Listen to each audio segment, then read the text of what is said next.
Lieutenant Carvest pressed his three-fingered hand against the observation window of the Galactic Defense Station, watching the distant stars with the kind of boredom that comes from 8 years of guard duty without a single incident. The most exciting thing that had happened this month was when Ensign Plork accidentally spilled fermented Glicks all over the commander's desk. Another thrilling day in paradise, he muttered, his mandibles clicking in what passed for a sigh among his species. The comm system crackled too.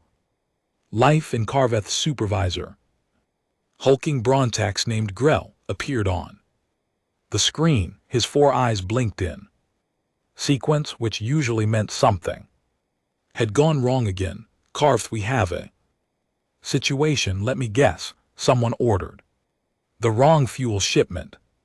Plark broke. Another console. Worse, much worse.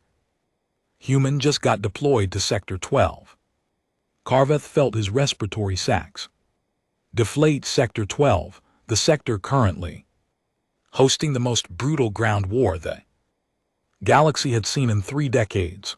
The Krallon horde had been tearing through defensive lines like wet tissue paper, and command had been throwing everything they had at the problem. Everything except humans, because, well, humans were administrators, clerks, button pushers who filed reports and managed logistics from the safety of orbital stations. Please tell me this is a joke, Carveth said. I wish. Lieutenant Mira Vance, 24. Standard years old, previous assignment. Records management on Station 47. Records management. Carveth repeated the words slowly, as if saying them again might make them make sense. How does someone go from filing reports to a combat zone? Gree's mandibles twitched in what might have been amusement or horror, possibly both. Apparently there was a mix-up in the deployment system. She was supposed to be transferred to the Archives Division. Instead, someone with the cognitive capacity of a Glorbex mushroom hit the wrong button and she got flagged for immediate combat deployment.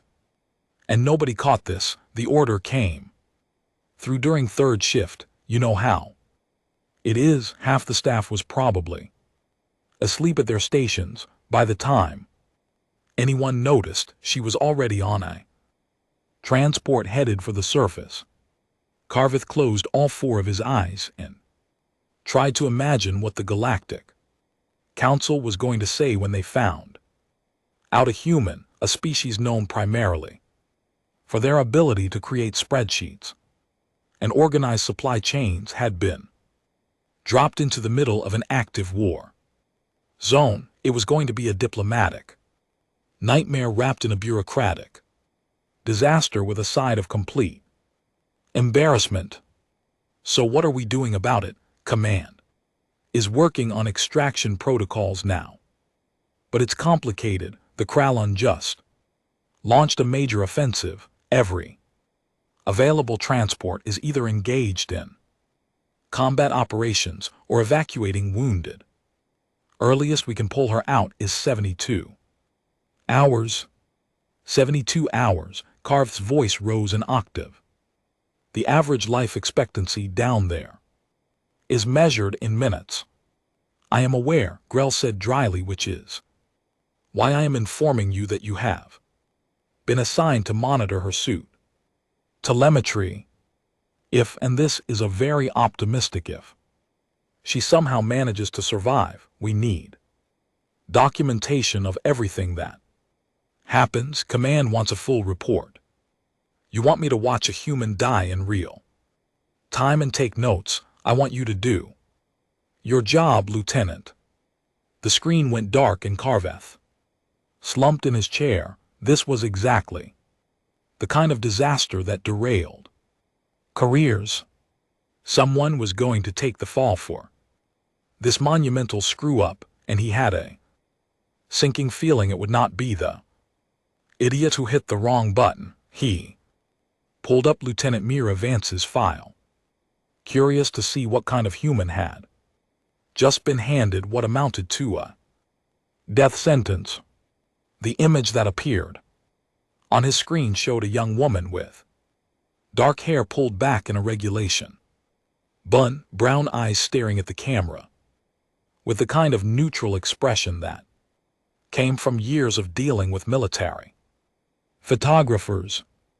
Her service record was exactly as boring as expected: exemplary performance in administrative duties, combination for reorganizing the station's supply database, advanced certification in quantum filing systems, nothing, absolutely nothing that suggested she had any business being anywhere near a battlefield. Carveth activated the telemetry feed and immediately regretted it. The first thing he heard was screaming. Not Mira's screaming, thank the cosmos, but the screams of dozens of soldiers calling for support, reporting positions, and generally trying not to die. The audio feed was chaos incarnate, a symphony of weapons fire, explosions, and panic voices in at least 6 different languages. Mira's video feed showed a first-person view from her helmet cam. She was crouched behind a chunk of broken concrete that had probably been part of a building before the Krallon turned it into rubble. Plasma bolts zipped overhead close enough that Carveth could see the distortion in the air as they passed. Okay, Mira's voice came through the feed, surprisingly steady considering the circumstances. Okay, this is fine. This is totally fine. I just need to figure out what the absolute hell is happening. A Krallon warrior, all 8 FT of Katani's armor and rage, charged around the corner. Mira raised her weapon, a standard issue plasma rifle, and Carveth waited for the inevitable. Humans were not fighters. They were soft, fragile things that belonged behind desks, not on battlefields, facing down creatures that had evolved for war. She pulled the trigger. Nothing happened. Oh, you have got to be kidding me, Mira shouted, looking down at the rifle. Safety. Right, because of course there is a safety. The Krallon was 3M away and closing fast. Mira flipped the safety off and fired. Snorts. The plasma bolt caught the warrior center mass and it went down hard. Armor smoking. She stared at the corpse for exactly 2 seconds before another voice crackled through her comm. Unknown unit. This is Sergeant Vex of the 9th Legion. Identify yourself, Lieutenant Mira Vance, formerly of Records Management. She said it like a question, which Carveth supposed it was. She sounded as confused about her presence as everyone else. There was a long pause. On the other end of the comm, did you just say Records Management? Look, there has clearly been some kind of mistake. I am supposed to be going to the Archives Division. I do not know why I am here, but I would really like to not be here anymore. Welcome to the club, Lieutenant. We would all like to not be here. Now get your head down and move to Rally Point Gamma. That is 30M northeast of your current position. Can you manage that? Mira glanced around, spotted a building with slightly fewer holes in it than the others and nodded. I think so. Then move and try not to die. Command gets cranky when they have to file death reports. Carveth watched as Mira took a deep breath, checked her weapon again, and sprinted from cover. Plasma fire tracked her movement, scorching the ground centimeters from her feet. She dove through a doorway, rolled, and came up with her rifle ready. She had made it somehow against all reasonable odds. She had made it. This is insane, Carveth muttered to himself. She should be dead 3 times over. The rally point turned out to be the remains of what had probably been a parking structure.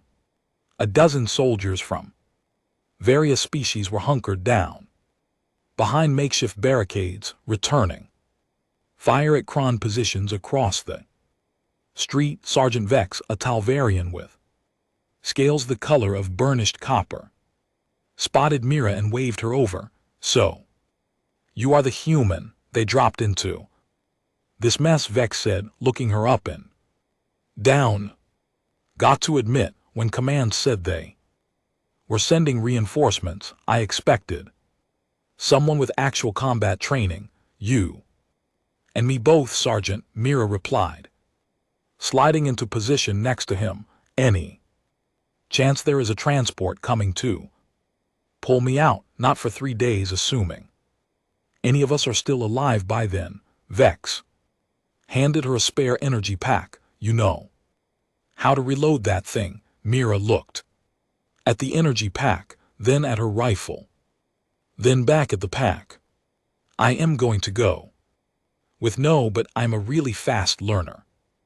Vex showed her the mechanism, his movements quick and efficient. Press here, twist, lock into place. You have got 12 shots per pack, make them count. An explosion rocked the building, showering them with dust and debris. Mira coughed, wiped her eyes, and peered over the barricade. The Krallon were advancing, moving from cover to cover with the kind of tactical precision that spoke to centuries of warfare. Okay, she said, more to herself than anyone else. They want to advance. We want them to not advance. I can work with that. She sighted down her rifle and fired 3 quick shots. The bar first one missed entirely. The second clipped a Krallon's shoulder. The third hit another warrior in the leg, sending it stumbling. Not bad for a clerk, Vex said, sounding almost impressed. Keep that up and you might actually survive your first day. That is the most encouraging thing anyone has said to me since I got here. The battle raged for hours. Carveth watched, unable to look away despite the mounting horror of what he was witnessing. Mira fought with a kind of desperate competence that came from knowing the alternative to success was death. She learned faster than should have been possible. She started anticipating Krallon movements, calling out flanking attempts before they happened, and coordinating fire with the other soldiers like she had been doing it for years instead of hours. When night fell, the Krallon pulled back. They always did. Something about their biology made them less effective in darkness, though nobody had ever gotten close enough to study them and live to publish the findings. Mira collapsed against a wall, her armor scorched and dented in a dozen places. Her hands were shaking, and Carveth could see tear tracks on her dust-covered face through the helmet.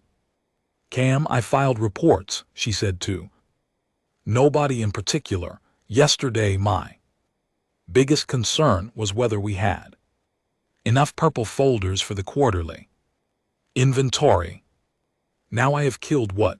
9-10 I have lost count. Sergeant Vex sat down next to her, offering a ration pack. First day is always the hardest. It gets easier. Does it really? No, Vex admitted, but people like hearing it. Mira laughed, a sound that was equal parts humor and hysteria. Great. Fantastic. This is exactly how I pictured my career going. For what it is worth, you did good today, real good. Most first-timers freeze up or run. You did neither. I did not have much choice. It was fight or die. That is when you find out what you are really made of. Vex stood, stretching his massive frame. Get some rest, Lieutenant. Tomorrow is going to Be worse? How can it possibly be worse? Trust me, it can always be worse. Vex walked away, leaving Mira alone. With her thoughts, she pulled off her helmet, ran a hand through her sweat-soaked hair, and stared up at the night sky visible through the broken roof. Mom always said I should have joined the family accounting firm, she muttered. Should have listened. Carveth made notes in his report, documenting everything he had seen. Against all odds, against every reasonable expectation, Lieutenant Mira Vance had survived her first day of combat. The question was whether she could survive 2 more. He had his doubts. The galaxy had been very clear about what humans were good for, and fighting was not on the list. Morning came too quickly. Mira woke to the sound of artillery in the distance, a deep rumbling that made her teeth ache. Her body felt like it had been run over by a cargo transport twice. Every muscle screamed in protest as she forced herself upright. Coffee, she croaked. I would commit war crimes for coffee. Best I can do is nutritional paste. Voice said. She looked up to find a Dendery soldier, his bark-like skin cracked with age, offering her a tube of something that looked aggressively unappetizing. What flavor? Gray, my favorite. She squeezed the paste into her mouth and immediately regretted it. It tasted like sadness mixed with industrial lubricant. Oh, that is foul. Builds character, the Dendir said cheerfully. Name is Coral. Heard you are the human they dropped here by mistake. News travels fast, not much else to talk about when you're waiting to die. Coral settled down next to her, his joints creaking. Been doing this for 20 years. Never seen anyone adapt as fast as you did yesterday. I am highly motivated by not wanting to be dead. Best motivation there is. He gestured to the ruined cityscape beyond their position. Kralin will hit us again today, probably hard. They do not like it when we hold positions they want, and we are holding this position because strategic value. This district controls access to the main supply routes. We lose this, we lose the whole sector. Mira absorbed this information, her mind already working through the implications. Supply routes meant logistics, logistics meant choke points, resource allocation, transit times. She had spent years optimizing those very things, just in a considerably less explosive context. How many supply convoys come through here? Coral blinked, surprised by the question. 3, maybe 4 a day. Why and how many does the enemy know about? Probably all of them. They have scouts everywhere. An idea began forming in Mira's mind. A terrible, dangerous, probably stupid idea, but it was an idea, and right now ideas were in short supply. What if we could make them think? There were more. Coral's wooden features creased in confusion. How we fake it? Create dummy convoys. Make them split their forces trying to hit multiple targets. She stood up, ignoring her protesting muscles. I need to talk to Sergeant Vex. She found the sergeant coordinating defensive positions on the east barricade. He listened to her plan with growing interest, his scaled head tilting as she explained the details. That could actually work, he said slowly. If we time it right, we could draw off at least a third of their assault force. I spent 2 years coordinating supply chains. I know how to make logistics look convincing. The problem is execution. We would need people to drive the decoys. That means exposing them to enemy fire. I will do it. Vex stared at her. You have been here for 1 day. which is 1 day longer than I should have been. Might as well make it count. She tried to sound confident, but her hands were shaking again. She shoved them in her pockets before anyone could notice. Carveth, watching from his distant station, felt his respiratory sacs constrict. She was volunteering for what amounted to a suicide mission. This human, who by all rights should have been cowering in a bunker, begging for evacuation, was instead proposing to drive straight into enemy territory as bait. She has lost her mind, he said to the empty room. The stress has broken her, but Sergeant Vex was nodding, already working through the tactical details. Within an hour they had assembled 3 vehicles, loaded them with empty containers to simulate cargo, and mapped out routes that would maximize visibility to Crayon scouts. Mira climbed into the lead vehicle, checking the controls with hands that refused to stop trembling. This was insane. This was beyond insane. This was the kind of stupid that got mentioned in obituaries. All units, this is Vance, she said into the comm, proud that her voice only shook a little, initiating decoy run-in. 30 seconds, try not to let me die out. There, we will do our best, Vex replied. But no promises. That is the spirit. She gunned the engine and roared out of the compound, the 2 other vehicles falling in behind her. The Krallon response was immediate.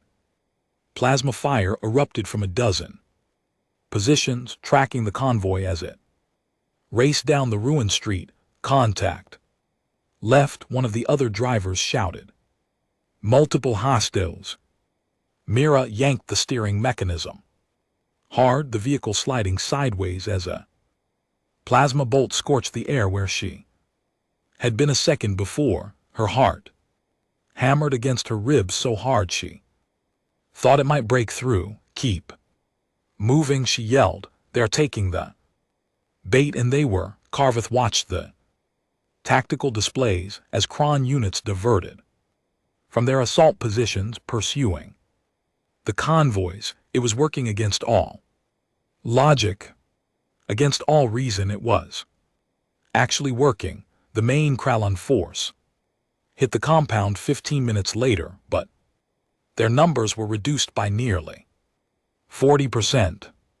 The defenders held barely, but they held. Mira skidded back into the compound 3 hours later, her vehicle looking like it had been through a trash compactor. She was bleeding from a cut on her forehead. Her armor was cracked in 2 places, and she was grinning like a maniac. Did it work? She asked, stumbling out of the vehicle. It worked, Vex confirmed. Casualties were half of what we projected. You just saved a lot of lives, Lieutenant. Great, wonderful. I would like to vomit now. She made it exactly 4 steps before doing precisely that. Carveth sat back in his chair, staring at the screens in disbelief. 2 days. She had survived. 2 days, and not just survived, she had actively contributed to the defense. She had adapted, innovated, and succeeded in ways that defied everything the galaxy thought it knew about humans. He pulled up her service record again, looking at that boring list of administrative achievements, and realized everyone had made the same mistake. They had seen a human and assumed soft, assumed weak, assumed unprepared. They had forgotten that humanity had not reached the stars by filing reports. They had clawed their way up from a violent, hostile planet where everything wanted to kill them.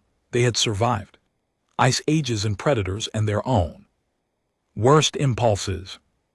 That survival instinct did not just disappear because they had spent a few generations in climate-controlled offices.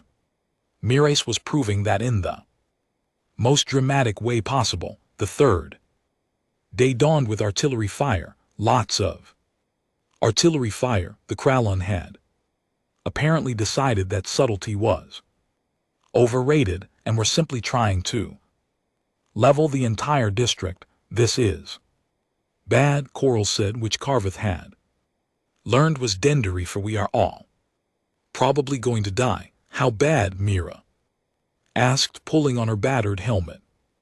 Remember when I said yesterday was going to be worse? I was wrong. Today is going to be worse. The assault came in waves. Hundreds of Krallon warriors supported by armor and air units, the defenders, fought with everything they had, but it was not enough. Slowly, inevitably, they were pushed back.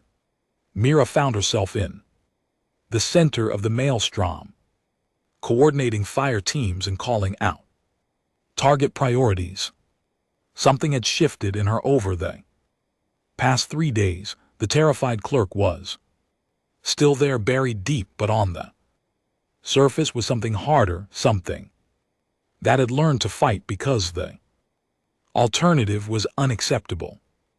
East wall is collapsing, someone screamed over the comm. Fall back to secondary positions, Vex ordered. Fighting withdrawal people, make them pay for every meter. Mira covered the retreat, her rifle overheating from constant fire. A Krallon warrior charged her position and she shot it. Another came and she shot that one too. Then 3 more, then 5. Her rifle died. Energy pack depleted. She dropped it, pulled her sidearm, kept firing. The sidearm clicked empty. She grabbed a chunk of rubble and threw it at the next Krallon. It bounced off its armor, but it was enough to distract it for the half-second Coral needed to line up a shot. Thanks, the old Dendari yelled. Do not mention it. Then she heard it, a sound that made her heart soar, the distinctive whine of atmospheric engines. She looked up and saw 3 transport ships dropping through the clouds, their weapons blazing as they scattered the Krallon advance. The extraction team had arrived early. All units prepare for emergency evacuation. A voice boomed over the general channel. We are pulling everyone out. Move, move, move. The defenders needed no further encouragement.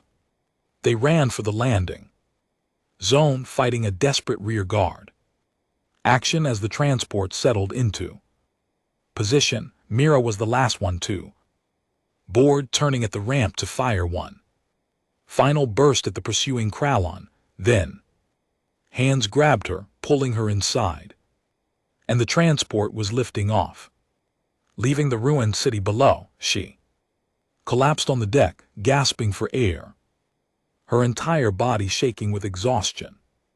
An adrenaline crash. Lieutenant Vance, an officer, approached, looking concerned. Are you all right? Define all right, she managed. Fair enough. The officer helped her sit up. I have orders to bring you directly to the Galactic Defense Command. Apparently, there are some people who want to have a very serious conversation about how you ended up down there. Please tell me. Someone is getting fired. For this, multiple someones, I am told. Mira laughed, a sound that was slightly unhinged but entirely genuine. Good.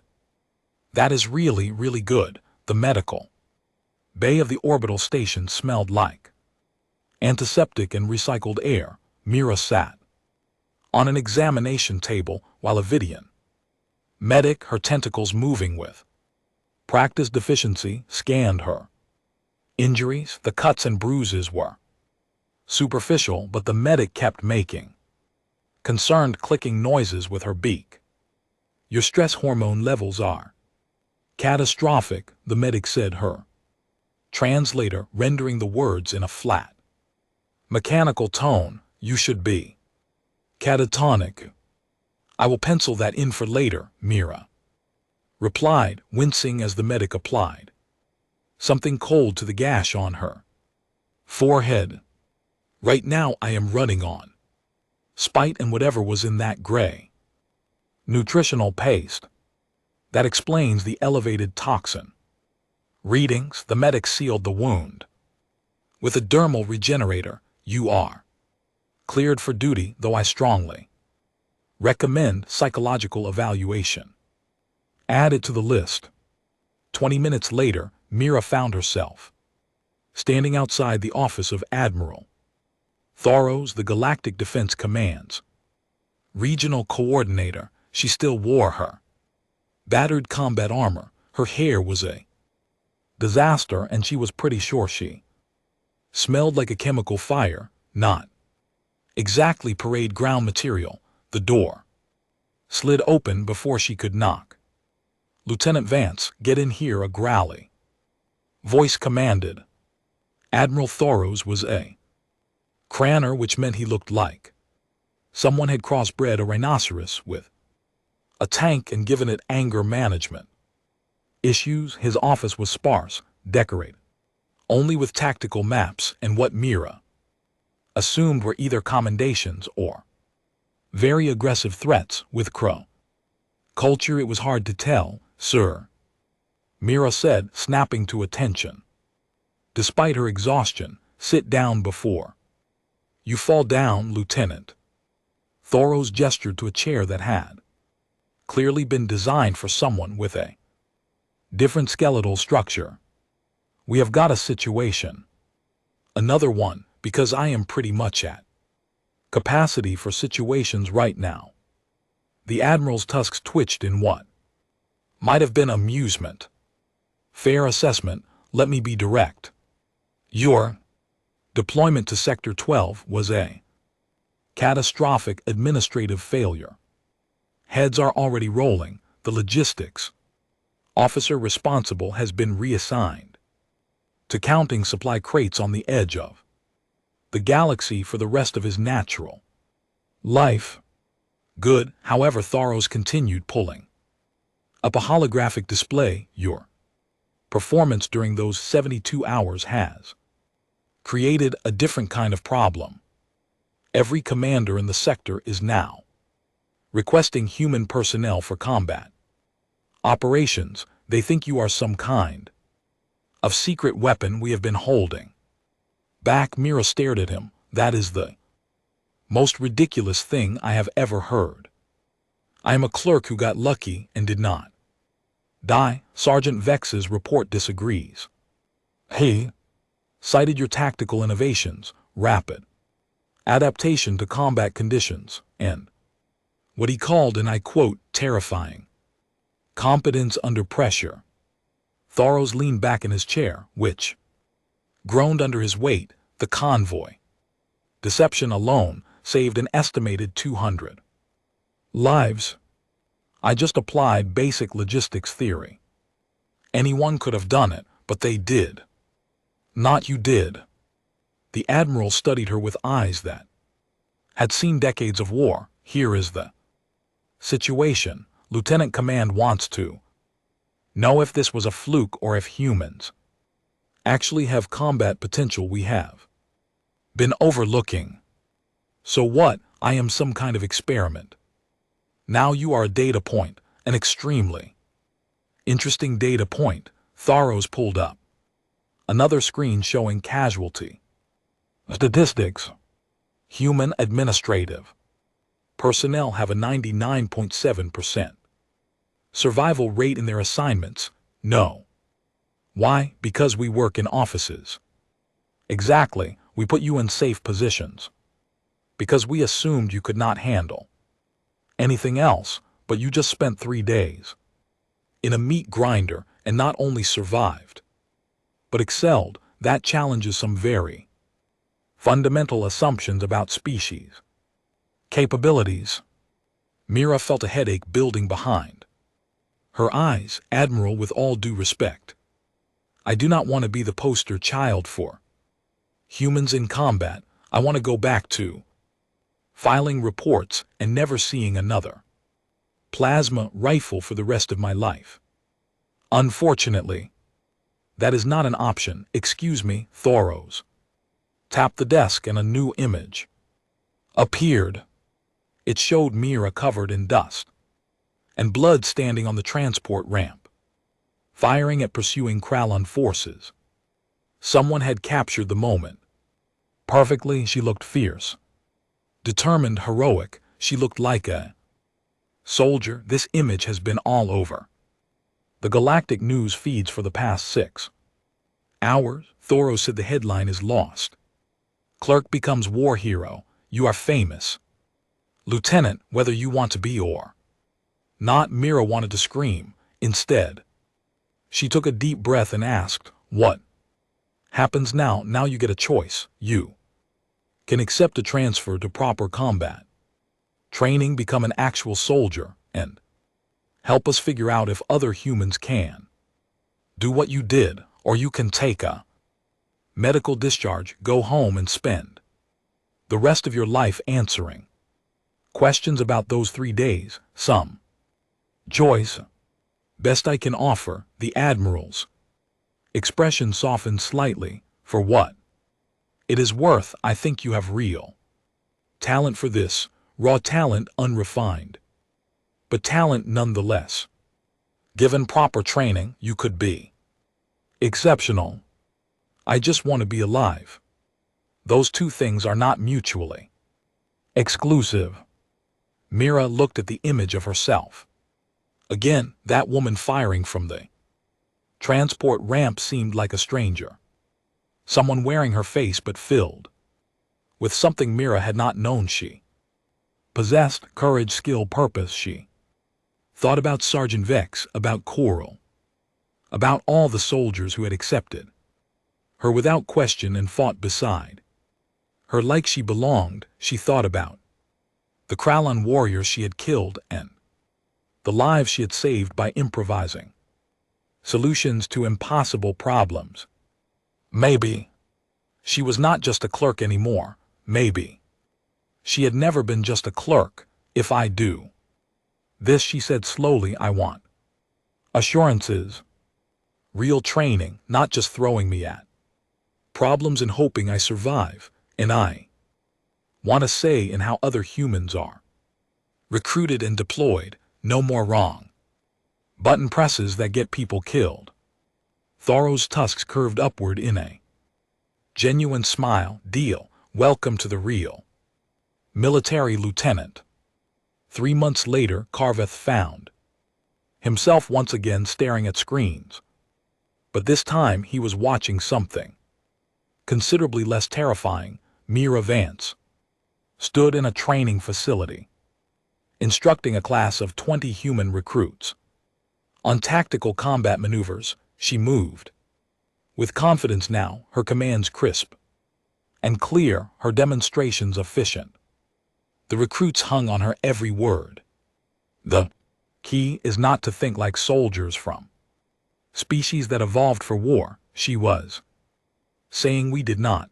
We evolved to survive by being clever, adaptable, and stubborn as hell. Use that when you are facing something bigger and stronger. You outthink it when you are outgunned. You improvise when everything says you should quit. You keep going anyway, because that is what humans do. One of the recruits raised a hand. Lieutenant, is it true you killed 17 Krallon warriors in 3 days with no combat training? 19 actually, but who is counting? Mira grinned. And I had plenty of motivation. Motivation is half the battle. The other half is not doing anything catastrophically stupid. Try to remember that ratio. Karveth had been monitoring the human combat training program since its inception. The results were frankly shocking. Humans were not physically superior to most species. They were not naturally aggressive like Kraragnar or strategically gifted like Talvarians. But they had something else, an ability to adapt that bordered on supernatural. They learned fast, improvised constantly, and refused to accept defeat, even when logic said they should. First human combat unit had deployed. Last week, they performed above expectations in every category. The galaxy was going to have to recalibrate its assumptions. Humans were not just administrators. They were whatever they needed to be. Still think this was a mistake, Gree asked, appearing in Carv's doorway. I think it was the best mistake we ever made, Carveth admitted. Though I would not want to be the one who explains to the Krallon that their biggest headache started because someone hit the wrong button. Speaking of which, Lieutenant Vance is receiving a commendation tomorrow. Valor in combat, innovative tactical thinking, and exemplary service. You are invited to the ceremony. Carveth pulled up Mira's file one more time, looking at that same boring photograph from months ago. Exemplary performance in administrative duties. Combination for reorganizing supply databases. Nothing that hinted at what she would become. I will be there, he said. Ceremony took place in the main hall of the Galactic Defense Station, packed with officers from 24 species. Mira stood at attention while Admiral Tharos pinned the Medal of Distinguished Service to her uniform. She looked uncomfortable with the attention, but she held her composure. Lieutenant Vance, Tharos said, his voice carrying across the hall, your actions on the surface of Epsilon 7 demonstrated courage, innovation, and dedication to duty under the most extreme circumstances. You have set a new standard for human service personnel and opened doors we did not know existed.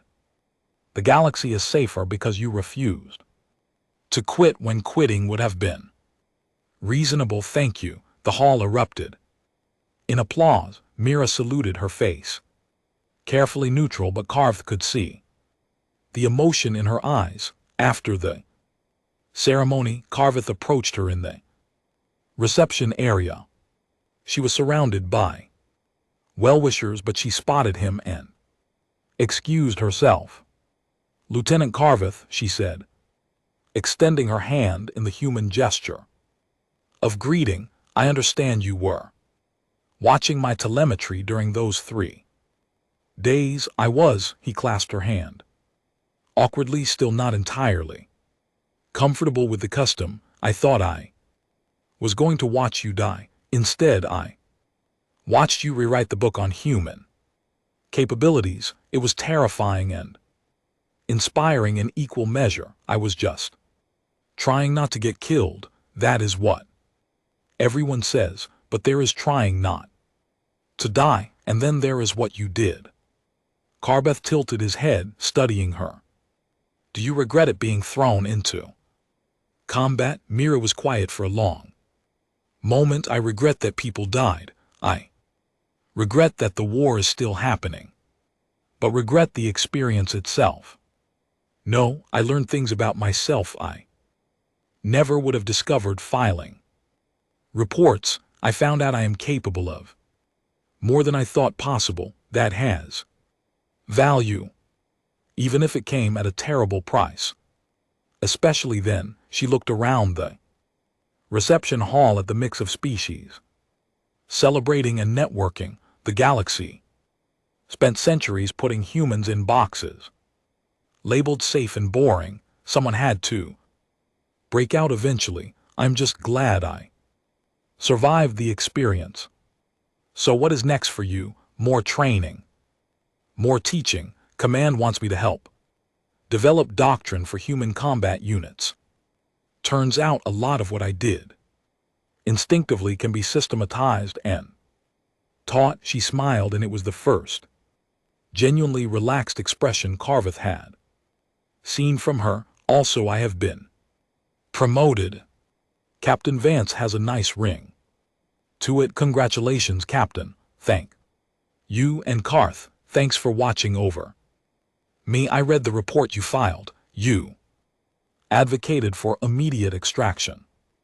3 separate times. That meant something. I did not think you had a chance. Neither did I. She glanced at the medal on her chest. Funny how things work out. 6 months after that, the 1st All-Human Combat Battalion deployed to active duty. They were called the Wrong Button Battalion, a name they adopted with pride and dark humor. Their insignia showed a finger hovering over a button with the motto, "Best mistakes make heroes."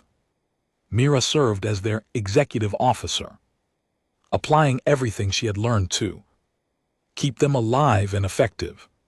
The battalion earned a reputation for unconventional tactics and refusing to accept impossible as an answer. They were not the strongest or the fastest, but they were clever and relentless, and that combination won battles. The Krallon learned to hate them specifically. 2 years after the Wrong Button press, that changed everything. The war ended. The Crayon sued for peace after a human-led operation captured 3 of their major supply depots using tactics so bizarre that the enemy command structure assumed they were facing a much larger force. They were not. They were facing 30 humans who had learned from Murants that rules were suggestions and impossible was just a difficulty setting. Carveth attended the peace signing as part of the Galactic Defense Delegation. He watched as representatives from dozens of species celebrated the end of a war that had cost millions of lives, and he watched as Captain Mira Vance, the woman who had accidentally started a revolution, stood quietly in the corner looking uncomfortable with all the attention. "Strange, is it not?" Grease said, joining him at the observation window. "All of this because someone hit the wrong button." "Not just that," Carveth replied. "All of this because one person refused to give up when everyone expected her to fail. The button was just the beginning." "True, though. I wonder what would have happened if we had sent someone else. Would they have adapted like she did? We will never know, but I suspect more humans are capable than we realized. Vance just proved it first." Down on the ceremony floor, a reporter approached Mira, asking for a quote about how it felt to be the human who changed galactic military doctrine. "Honestly," Mira said, and Carveth could hear the wry amusement in her voice. "Even from this distance, I still think about filing reports. Sometimes they were a lot less likely to shoot at me, but I suppose this is fine too. At least now when someone asks what I do, the answer is more interesting than organizing supply databases. Do you have any advice for other humans considering military service?" Mira thought for a moment. "Yeah, learn where the safety is on your rifle before you need it, and remember that surviving is just the first step. Figuring out how to live with what you had to do to survive. That is the real challenge." The reporter scribbled notes frantically. "And what about the medal? What does it mean to you?" "It means I got lucky and had good people watching my back. It means someone made a mistake that could have killed me, but instead taught me who I really am. And it means that sometimes the wrong path leads to the right destination, even if the journey nearly kills you." She excused herself and walked out to the observation deck, standing alone for a moment and staring at the stars. Carveth watched her, this human who had accidentally become a hero, and realized that the galaxy had learned an important lesson. Never underestimate someone just because they filed reports. You never know what they are capable of.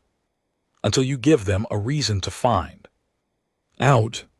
Mira pulled out a small data pad and began typing. Old habits died hard. Apparently, Carve zoomed in the surveillance feed out of curiosity and saw she was writing a report. Of course, she was. Some things never changed. The title read, After Action Analysis. Human Combat Performance. Recommendations for Future Deployment. Even as a war hero, she was still organizing information and optimizing systems. She had just expanded her scope from supply chains to military doctrine. Carve laughed, a sound his species rarely made. The galaxy had accidentally created the perfect soldier by sending a logistics expert to war, someone who understood systems, adapted to chaos, and refused to quit even when every odd was against them. And it all started because someone pressed the wrong button somewhere in the administrative offices of Galactic Defense Command. That button still existed. Carve had checked. They had installed 7 redundant safety protocols around it and posted warnings in 15 languages. But he suspected that someday, somehow, someone would press it again, and when they did, another unsuspecting human would be thrown into chaos. And based on what he had seen from Miras and the Wrong Button Battalion, that human would probably do just fine. The galaxy had learned its lesson. Humans were not just clerks and administrators. They were survivors who happened to be really good at filing reports, and when you gave survivors a reason to fight, they became something extraordinary. Mira finished her report, saved it, and looked up at the stars one more time. Then she smiled, turned around, and walked back into the ceremony. She had work to do, doctrines to write, soldiers to train, a reputation to maintain, and somewhere in a quiet office on a distant station there was probably a supply database that desperately needed reorganizing.